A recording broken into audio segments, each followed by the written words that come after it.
cross off that victory. Excuse me, I'm Josh Booker. Is David Aker? He took the most wonderful photograph. That, yeah, for my ID. Oh, yes. I just Oh, yes, scrambled yes, to the yes. last second. He was the only one who could do it. He is Well, fantastic. thank you. I think so too. Thank you. He's a good guy. Yes, he's done many a good portrait. Um, Yeah, I think her life flashed before her eyes. And she did a good job of acknowledging the mistake, but boy, ooh. That was a classic, somebody in her ear giving her something that was. Told her to ask if you should resign. It was, ooh.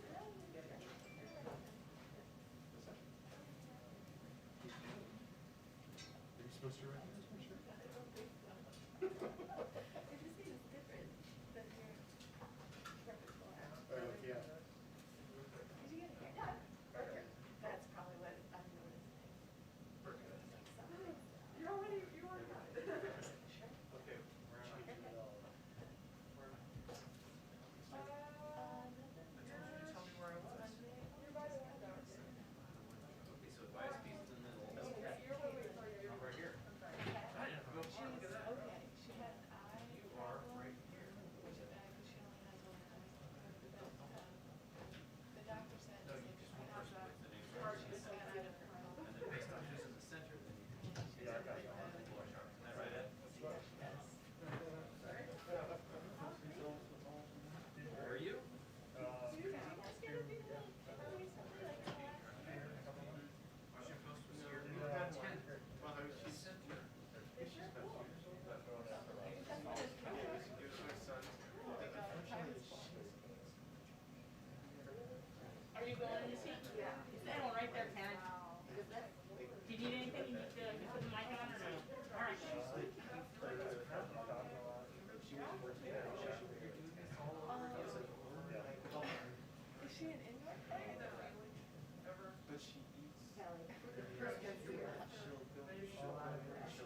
2-minute warning on the press briefing, 2-minute warning on the press briefing, thank you.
Happy Monday.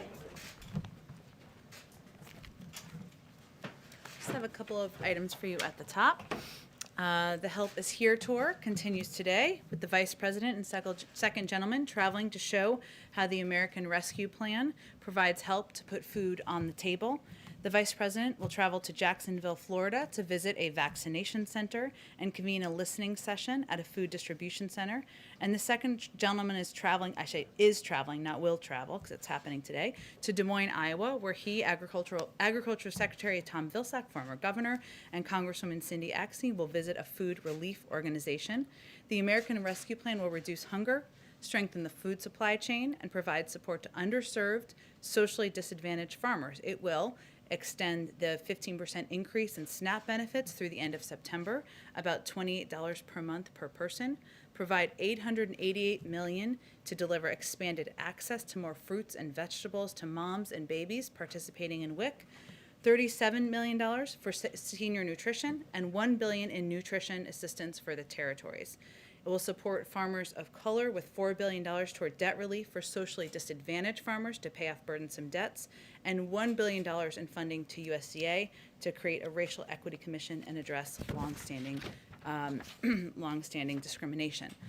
Tomorrow, the Help is Here tour will continue with President Biden traveling to Columbus, Ohio, to highlight how the American Rescue Plan will help to lower healthcare costs. He will deliver remarks on the anniversary of the Affordable Care Act being signed into law, of course, something he had a major role in, and encourage Americans to sign up for insurance at healthcare.gov during the special enrollment period his administration opened amid the pandemic.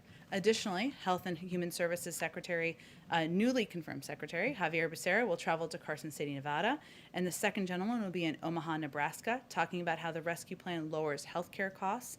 And then on Equal Pay Day, Wednesday, the President and the First Lady will host an event at the White House, and the second gentleman will travel to St. Louis, Missouri. They will showcase how the rescue plan provides help for women and families by increasing the child tax credit and expanding child care assistance. And we may have some special guests in the briefing room on Wednesday, who of course will be women, just to give you a little preview, but go ahead. Thanks, Jen. Two subject areas. In the spirit of transparency to rebuild public trust, when will reporters be allowed to tour facilities holding children who cross the southern border?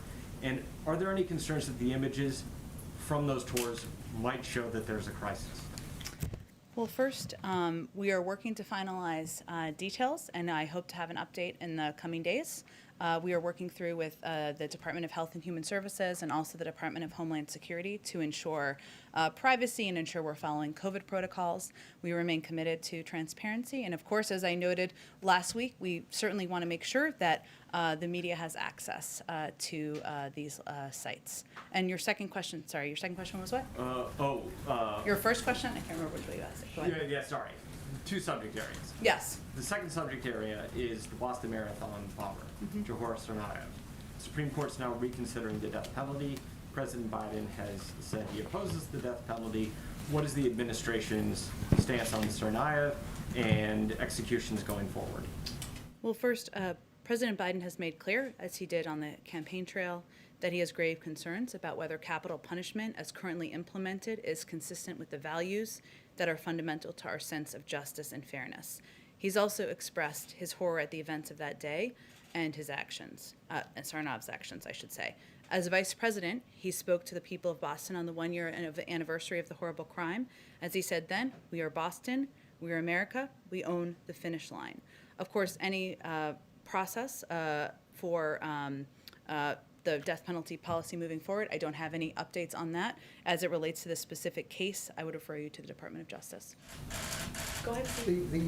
We saw the statement about the trip of Roberta Jacobson and Juan Gonzalez to Yes. Guatemala and Mexico. Are they going to specifically ask those countries to help stem the tide of the migrants?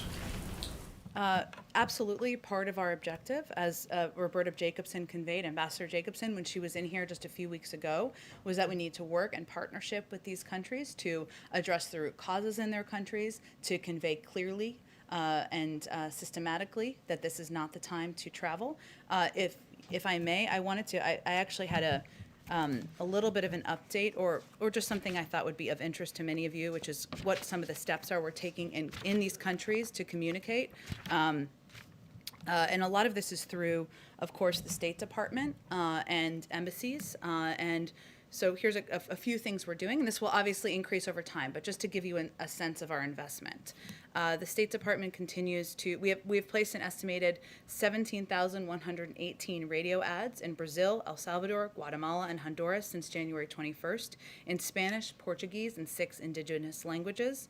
These ads played on 33 radio stations, reaching an estimated 15 million individuals. The department has also worked with Facebook and Instagram on an advertising campaign that put our migration messages in the social media streams of millions of individuals who fit the profile of intending migrants. These are very targeted, of course. A total of 589 digital ads in paid search, display, and social media supporting the ongoing migration campaign in the Northern Triangle countries have reached more than 26 million people since Inauguration Day. These ads created over 73 million impressions in the targeted countries, and we're also taking creative approaches in different countries to make sure we're reaching people, meeting people where they are, in some ways how we try to do things in the United States. So as an example, NBC San Salvador, a Scuro comic book and animated show seeks to deter irregular migration by addressing violence as a driver. Content focused on violent reduction reached 240,000 young Salvadorans in the targeted audience. The 2 animated episodes in this past year have been viewed by 3.6 million individuals.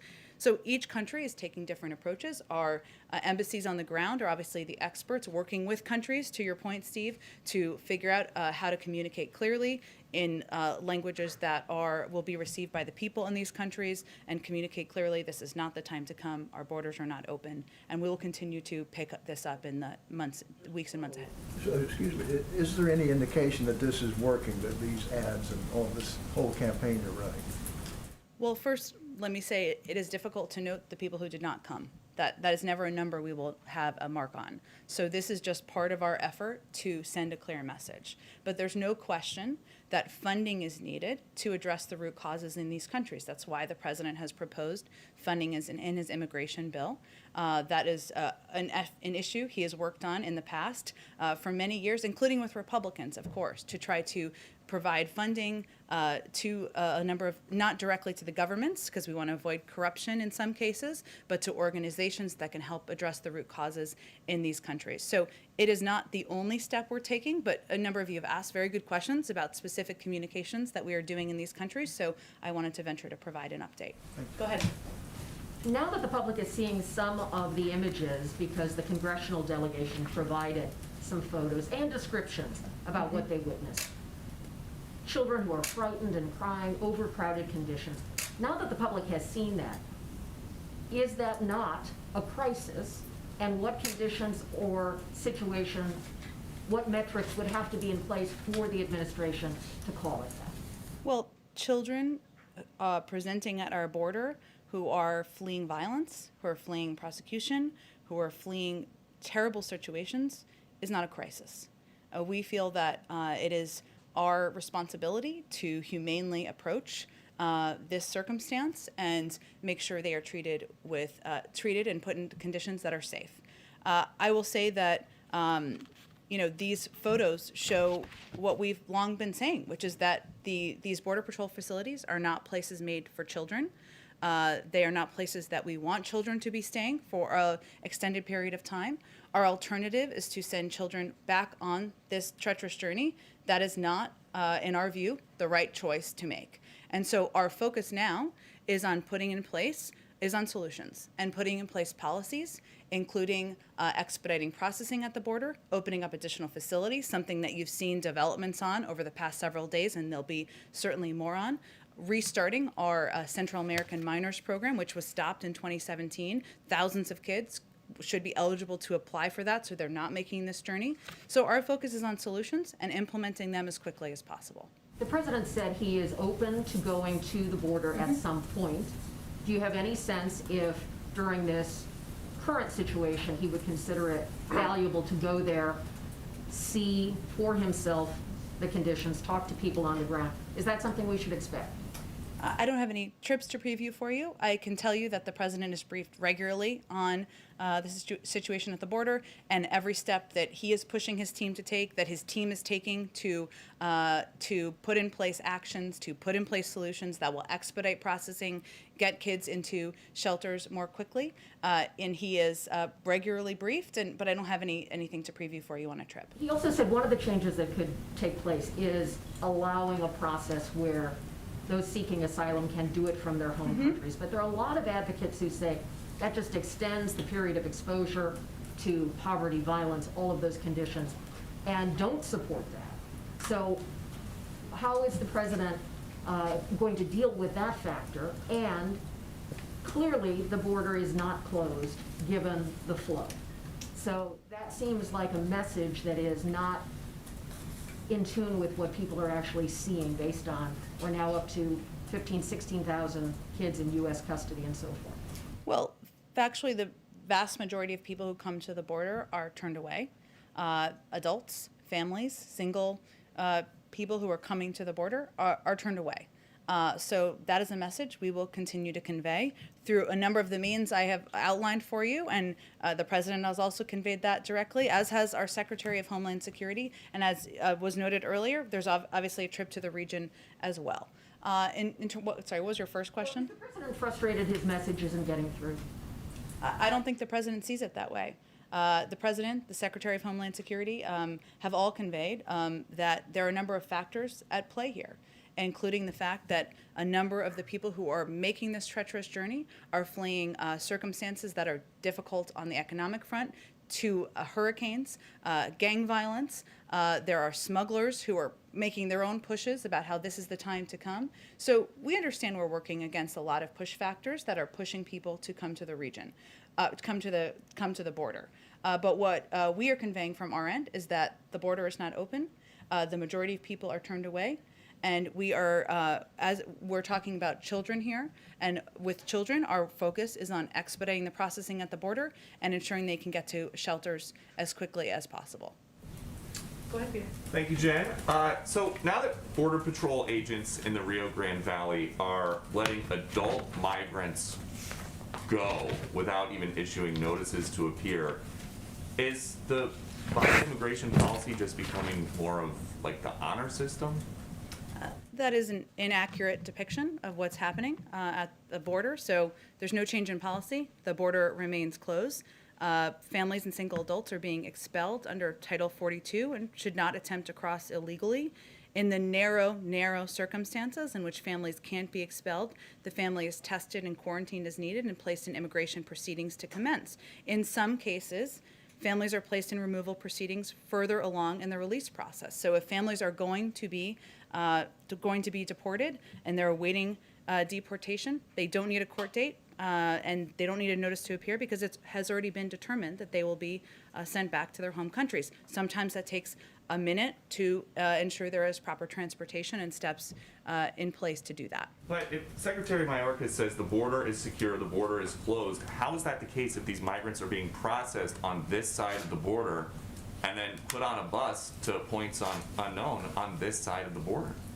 Well, again, there are limited cases where there are families, because they can't be held in Mexico, who are processed, tested, considered at the border. Most of them are sent back to their home countries. Those are very limited cases, and it's certainly not a depiction of the overarching policy. Okay, 2 years ago, President Biden said, we're a nation that says you want to flee and you're fleeing opposition, you should come.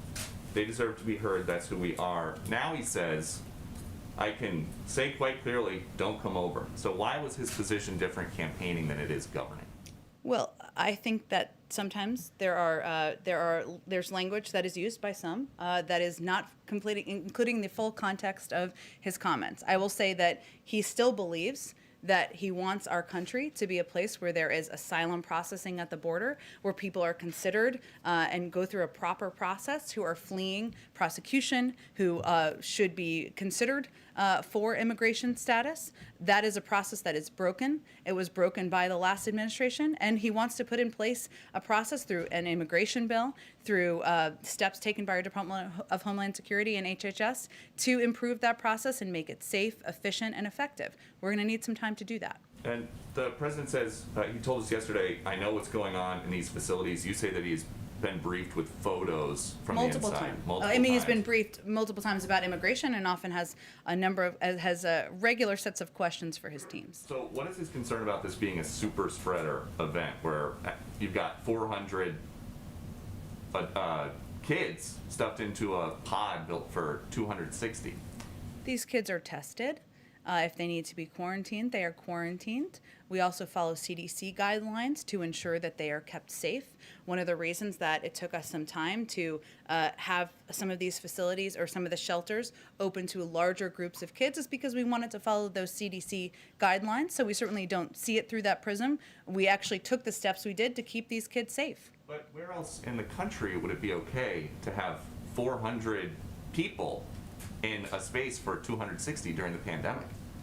Well, again, Peter, we're closely following the CDC guidelines. That's why we're opening up additional facilities, why they've been at limited capacity in a number of these shelters. But if I may, I don't know that there are CDC guidelines that say you can be open For with the, are you talking about the 400 shelters, or are you talking about the No, Border the Patrol? Border Patrol facility. Apologies, I was Yeah. misunderstanding your question. Yes. Look, I think our objective is to move, this is one of the reasons this is such a focus every single day for the president and this administration.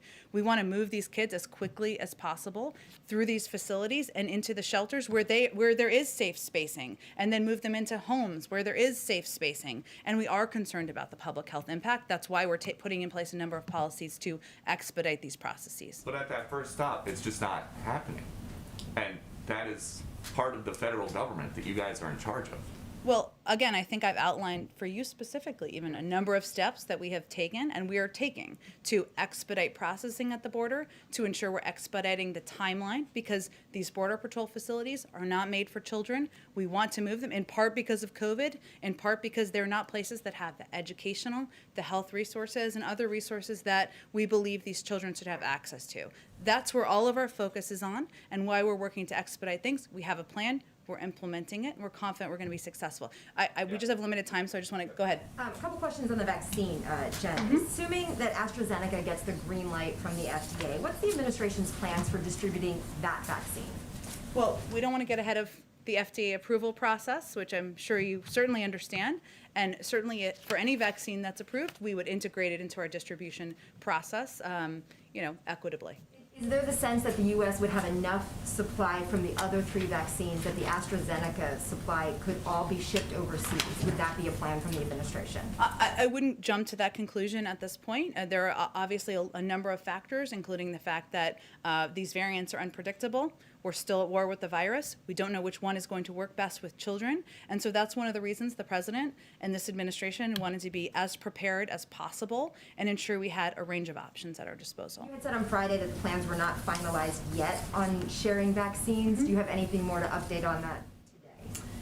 No, first, we are committed to, the U.S. has been, as you know, because you've covered it closely, one of the hardest hit countries in the world. More than 500,000 people have died. 1,400 people continue to lose their lives every single day. As I noted, there are still a number of factors that are unpredictable that we need to plan for to the best of our ability, including the variants and the impact and what will be most effective, as well as what will work best with children. We are, as we get increasing confidence that we have enough vaccine, we will explore options for sharing more broadly. We want to largely be a part of the global solution here. We recognize fully that in order to defeat the pandemic globally, the global community needs to be vaccinated, but there's a shortage of supply at this point around the world, but also including around the country still. And as you know, because you all talk to governors and other elected officials, they are still looking for supply. There are still people who want the vaccine who don't get the vaccine. We are not sitting on a secret dose of supplies. We are focused on getting these out the door as quickly as possible at this point. One more. The president on Friday seemed to suggest that he thinks you could double the goal. 100 million shots in the first 100 days already hit. And he said, we hope we can keep the pace, 2.5 million a day, may be able to double it. Is the new goal now 200 million shots before day 100? We don't have a new goal to set. Our team is looking at that. We certainly want to put one out publicly once our health and COVID team has taken a look at what's viable, and hopefully we'll have more on that soon. Go ahead, Josh. Can I ask a follow-up the meeting over the weekend and last week with the Chinese Sure. delegation in Alaska? Did the president get what he wanted out of that meeting? Does he have any response to what came from it? And where does it leave the countries now going forward? For instance, is the prospect of some sort of bilateral meeting between President Biden and President Xi now more or less likely? Is there anything you can give us on that?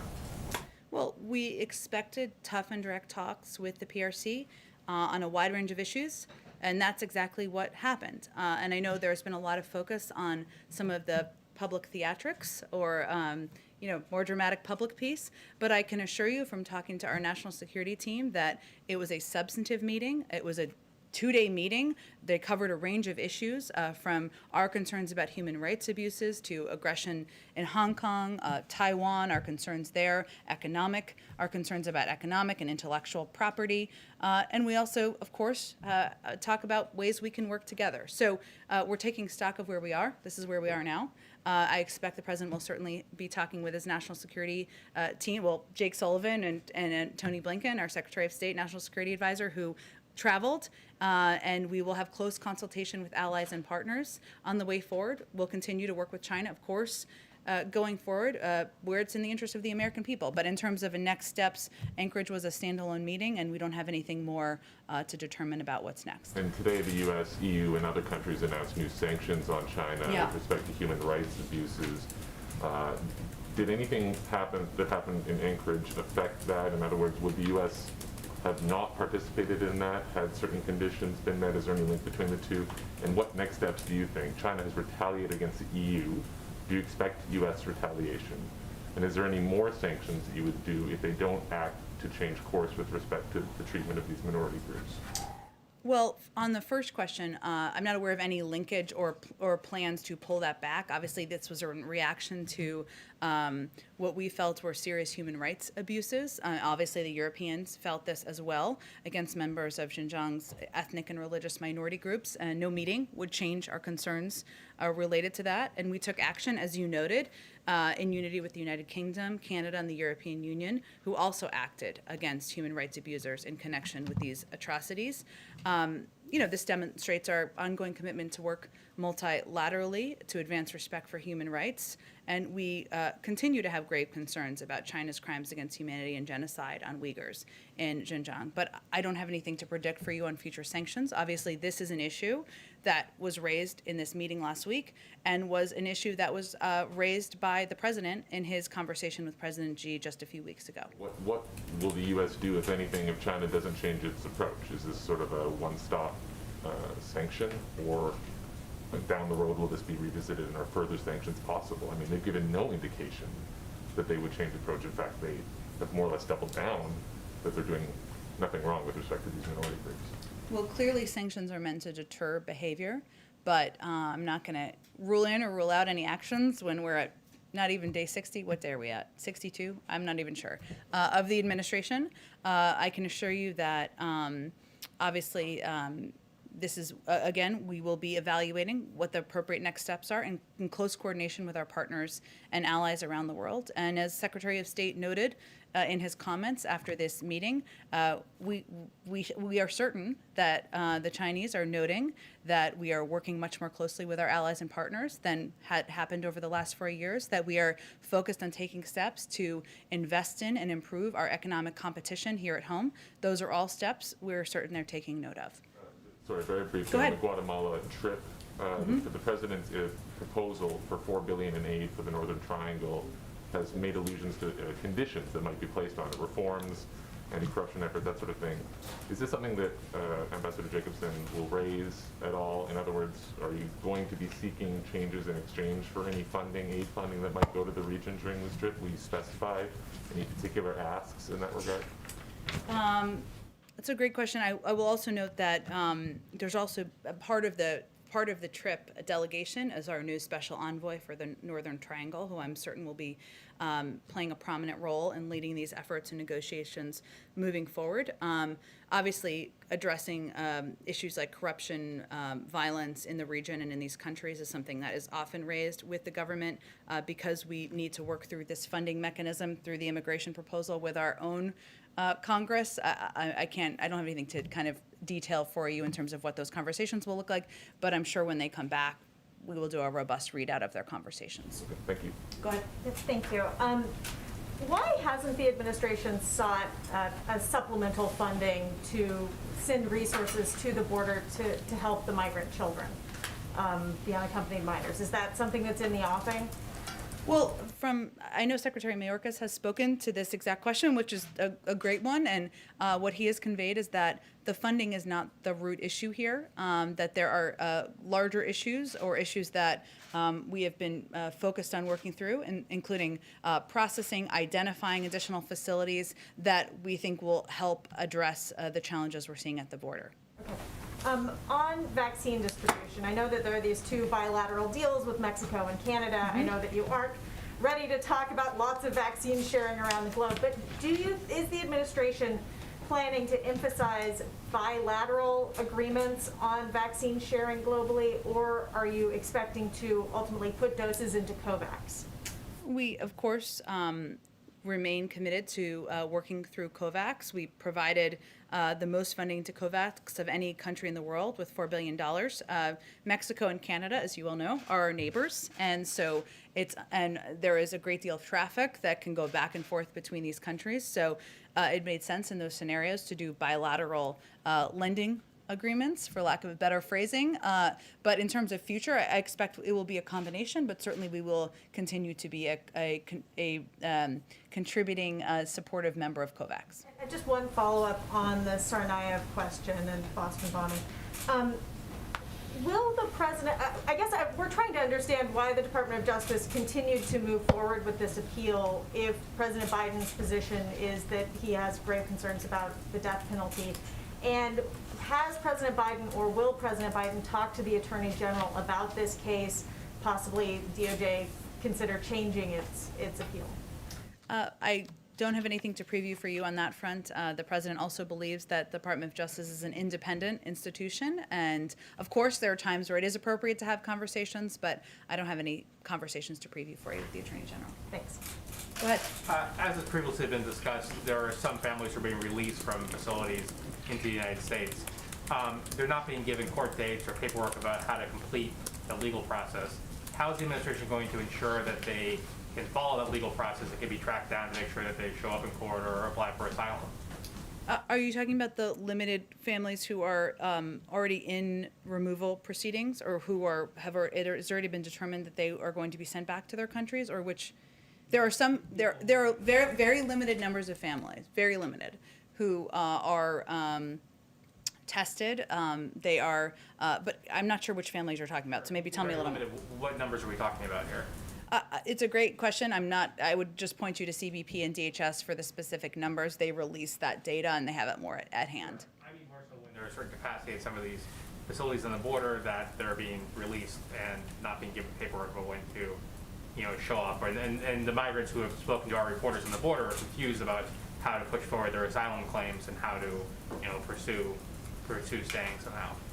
I'm not familiar with the exact case. I mean, I'm not sure if this is one case, 5 cases. I'd be happy to connect you with the officials there who can go deeper dive on it with you. Okay, go ahead. So it's been a year since the U.S.-Mexico border and the U.S.-Canada border has been closed. Are there any plans in reissuing guidelines, especially with the vaccine distribution and partnerships we have with both Canada and Mexico? I don't have anything to preview for you. It's constantly, of course, reevaluated. We look at it through the prism of COVID and safety and obviously diplomatic relationships too, but I don't have anything to predict for you on that front. Go ahead. Oh, go ahead. Alex, go ahead. Thank you. Sorry. I was sort of amorphously pointing. Will Secretary Austin brief the president on his trip? And secondly, the Taliban has threatened the U.S. unspecifically about some sort of action if the U.S. does not meet the May 1st deadline. So what is the president's plan for that? The secretary sees the president on several times a week as a part of the PDB. Obviously, we don't preview what topics are discussed, but I'm certain he will discuss his trip with him, given he was in Afghanistan just over the weekend. In terms of the May 1st timeline, the president spoke to this during his interview last week with ABC, where he conveyed it would be tough, but there are ongoing policy discussions and decisions right now, and I don't have anything to preview for you on that front. What is the president's message tonight for Senate Democrats? Is he going to get into his thoughts on the filibuster, for example? Well, he'll take some questions from them, so I'm certain they can ask a range of topics. I think he certainly wants to convey to them his gratitude for working with him on the American Rescue Plan, and commit to them that he is not done yet. He has more work to do, and he looks forward to working with them on continuing to build the economy back better, work to increase American competitiveness at home, and have a conversation with them. He'll take their questions as well. But does he expect to get into the filibuster? Naturally, I would assume that's going to come up. Is he It may. We'll see. I'm sure if they have questions about it, I'm sure he's happy to discuss it with them. And then, Yeah, just go ahead. lastly, Go ahead. we expect that there's going to be a number of judicial nominations coming soon. Can you give us an update on that? And secondly, when will we hear more about the Bob Bauer commission and what will come from that? I don't have. Soon there will be judicial nominations. I don't have a timeline for you or anything like that. It is something the president remains committed to. As maybe we've talked about in the past, I can't remember. He obviously wants it to be representative of our country, and I think that'll be reflective at the appropriate point in time. In terms of the Judicial Commission, I don't have a timeline on that for you either. Go ahead.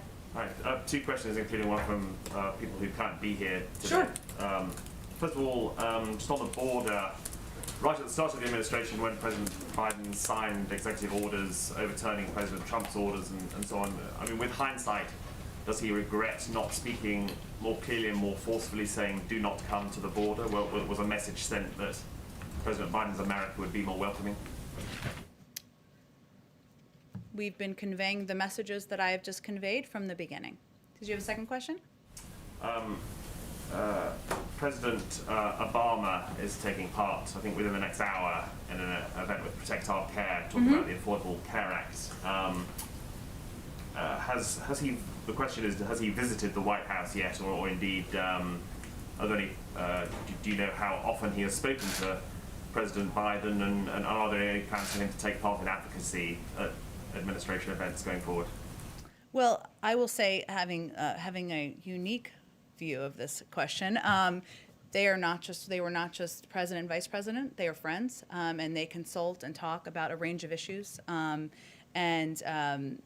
I would expect that continues through the course of President Biden's presidency. That can be done over the phone, it turns out. And I think if President Obama had been here, you would all know he's a recognizable figure. But I expect, given former President Obama's work on the Affordable Care Act, President Biden's commitment to expanding access to health care throughout his presidency, that it's an issue they'll talk about. But in terms of what he'll be involved in, I would point you to his team. Eric Schultz, I can give you his phone number if you need it. Do you know how many times they've spoken since Inauguration Day? I don't have an exact number for you. They keep in regular touch, and our teams are in regular touch about a range of issues. Go ahead in the back. Thanks, Jen.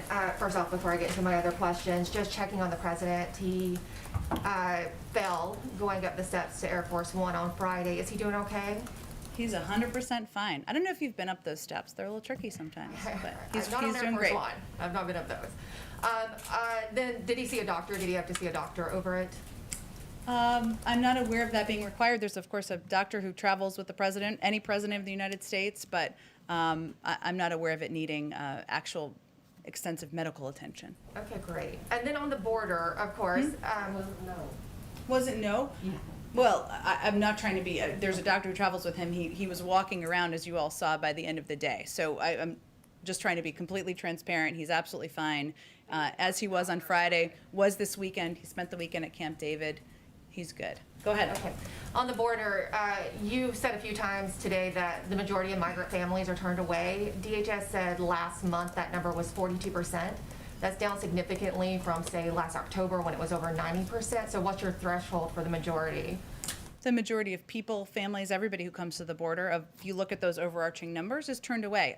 DHS is the right authority for specific numbers and data on all that front, so I'd certainly encourage you to keep talking to them. So also you are opening up new facilities. One of the options that's being reported over the weekend is spending $86 million on hotel rooms for some migrants and feeding them. How do you square that with the National Guard troops who were sleeping in parking garages and, some of them got sick from having contaminated food? That's a disparity a lot of people are pointing out, that our National Guard was treated one way and then illegal immigrants are going to be put in hotel rooms. Well, first let me say that at the time when we became aware of the conditions, National Guard troops were in parking garages, as you noted. The president called the head of the National Guard that day and offered his assistance, offered to play any role that he could play, boosting morale, asking for more aid, making sure they had the right, were treated in the way that they deserved for the incredible role they've played. So I know that was some time ago, but that was the reaction he took at the time. If I may, one more on Rachel Levine. Her confirmation has gotten a lot of opposition from Republicans, specifically about the COVID nursing home scandal. She's implicated in Pennsylvania for signing a directive on May 18th while taking her own mother out of the nursing home. There was over 12,000 senior deaths. That's half of the deaths, COVID deaths in Pennsylvania. This is the same scandal that Cuomo is facing in New York. And the governor in Pennsylvania is under investigation. So why does your administration feel that Rachel Levine should get a pass on this and get such a high official position at the Health and Human Services Department? I'd have to look into more specifics of the details here. It does not sound at all to me like that her scenario is similar to the scenario in New York, but we'll follow up with you if we have more to offer. Go ahead in the back. Thank you. Just first to follow up on Alex's question about the remarks to the Senate Democratic Caucus tonight. Is there a reason why the press pool was allowed into the remarks to the House Democratic Caucus and that is not the plan for the Senate Democrats? Was that something that was a White House decision or something that Senator Schumer and company decided? I'm happy to check on the access question. I certainly know that you guys like to have access to these these events. I will check and see what's possible. And then a question on a foreign policy topic, which I think you're familiar with through the years. Senator Menendez is leading a group of senators who are pushing for the White House to recognize the events of the Armenian genocide as a genocide rather than as atrocities of some general form. Is there any update on the planning on that? We're certainly aware of Senator Menendez's efforts, but I don't have any update on our policy. Go ahead in the back. Yeah, President Biden said yesterday that he regrets Turkey's withdrawal from the Istanbul Convention concerning violence against women. Is it to say that he has no capacity to make the difference on values with this ally? That President Biden has no capacity? Certainly, we hope that's not the case. Turkey is a long-standing and valued NATO ally. We've shared interest in countering terrorism, ending the conflict in Syria, and deterring malign influence in the region. We seek cooperation with Turkey on common priorities, and as with any ally, engage in dialogue to address disagreements, as this was a case and evidence of. Okay, two more, and then I gotta go. Go ahead. Dr. Walensky in the briefing Yeah. just now raised a warning. There's cases are starting to tick up again. Of course, we're seeing footage of people outside, big parties, et cetera. Governors have been lifting measures. Is the White House, is the president concerned that we're going to have a new wave in the U.S. before vaccinations get in arms? Is this a question of the trajectory we're on or could be on? Well, I'd certainly defer to our health and medical experts, including Dr. Walensky, but I think one of the messages she has been sending very consistently as the head of the CDC is that we need to remain vigilant, and this is not over. We are still at war with the virus. People 1,400 people are still dying every day. That requires mask wearing. It requires hand washing. It requires social distancing. It requires getting a vaccine when you have access. And we are going to use every opportunity to continue to convey that. And we understand as human beings that people are starting to feel better. The weather's warmer. There's toilet paper on the shelves, whatever it may be, but if we are going to get to the point of defeating this virus, we need to remain vigilant. So I think it's a reflection of that, and I would certainly defer to them on any predictions of the trajectories, but as you noted, we've seen in the data that we've seen an uptick in some places, and we wanted to reiterate that given the President opportunity. speaking with mayors or governors, asking them to hold off on lifting restrictions like we've seen in other places? Well, Jeff Zients has a weekly call with governors that takes place every Tuesday. The president also engages with a range of elected officials, and I am certain he will convey exactly that message when he speaks publicly about this issue again. You said that you were finalizing details for press access Yeah. on these border issues.